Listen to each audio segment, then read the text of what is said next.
jireenyakoo wabiikoo gaafa rakkinaa iddoo boqonnaa kooti gaaddisaa koo lafa onaa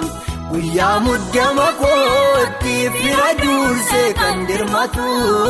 dhokataa yaada kooti gad fageessee kan hubatu baay'eensaa gaaddisaa qoraattiidha innaniitti makee darbee naan taane.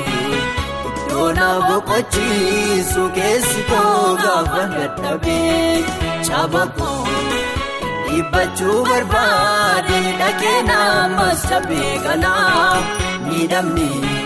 saba keetti ta'uurraa inni keessaa natti caalaa abiikoon si godhaadhaa sichi naaf hin ta'uu namni gooftaa koo gara kennu faasitanii hirkadhaa'anii. Wabiikoon si godhaadhaa sichi naaf hin ta'uu namni gooftaa koo gara kennu faasitanii hirkadhaa'anii jireenyakoo koo bara dheeraa si wajjin mari'adhaa gooftaa koo icciitii koo zinnooksu gad fageessee sitti maddaa jireenyakoo bara dheeraa si wajjin mari'adhaa gooftaa koo icciitii koo zinnooksu gad fageessee sitti maddaa.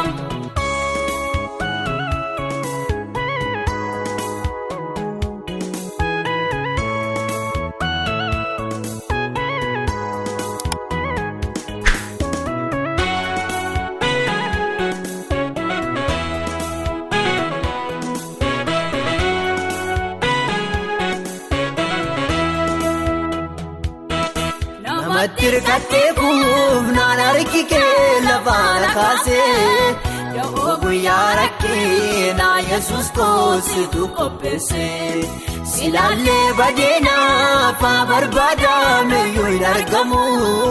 harkisa jaalalaa keef malee hin yaadatamu gooftaa koo harkooluun sitti gaalaa danda'ee kophaan jiraadhu ija koo. Rakkeettaan ol fuudhaa ittaan jajjabin argadhu baroota kan baay'ee abdaadhee gaafannee waddina ni dhabee miltoolfoo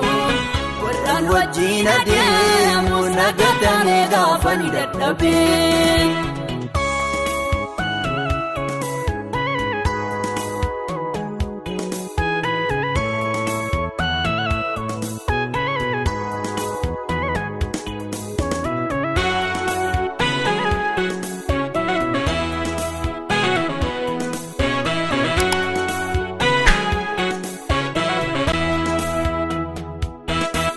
Kokkoduun baay'atee garaan namoota wal dhufee gurmuu gaarii diigamaa gaafadhaan jaalalaa laafee tokkummaa eeggachuudhaaf waliif oomsuun danda'anii icciitii gabaabaasu obbolaalee waan ammeessanii jireenya waliif kan abdataa mal wal miidhuuf karaa barbaadu dadhabuuf. Walii gammaaduu kiyyoo kaanii wal gaaduu hinaafa keeffachuun guddaate walirratti ka'uun baay'eedha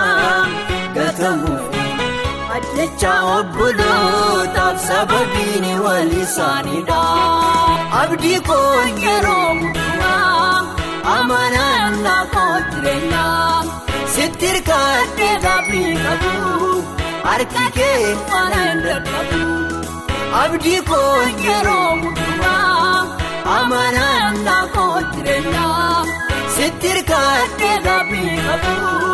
harki kee faana hin dadhabu nageessaa jireenyaa faanoo beeka si biratti dabala hin barbaadu waa'ee koof karaa hundaan si eega naafurtaa lakkoofsaan itti yaadu. Waniif lubbuu qabsiin amanadhaa sittaan of gata shakkii malee karaa koo waan hundumtuu dhumaadha bira qabaateen qabu tokkollee nageessaan jireenyaa faanoo argeera sibiratti dabalan barbaadu baay'ee karaa hundaan si'eera naafurtaa rakkoon salphitti yaadu fooniif lubbuun koomsini amanaadha sittaan of gata shakkii malee karaa koo waan hundumtuu dhumaadha bira qabaatan qabu tokkollee.